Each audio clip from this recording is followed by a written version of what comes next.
Matapos ang 4 na araw na pagkakabihag ng 21 Pinoy peacekeepers ng United Nations sa Syria, ngayong araw, pinakawala ng mga ito sa tulong na rin ng mga otoridad at bumubuo ng UN Disengagement Observer Force. Ang detalye sa report ni Dennis Cortez. Tuluyan ng pinakawala ng mga rebelde sa Syria ang 21 Pinoy peacekeepers ng United Nations.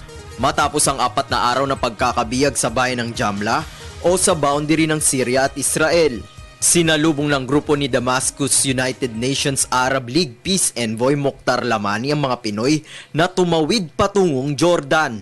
Malaki ang pasasalamat niya sa pagkakalaya ng mga peacekeepers kasabay ng tensyon sa pagitan ng Syrian government at mga rebeldeng grupo. We were surprised to see on one of the Arab network that they arrived to the Jordanian border.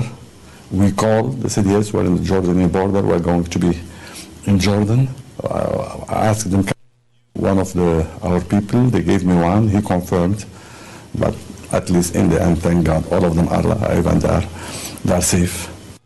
Matatanda ang habang nagpapatrolya sa Golan Heights ang UN peacekeepers, dinukot ang mga ito dahil sa hiling ng mga rebelde na iatras ng Syrian government ang puwersa nito laban sa kanila.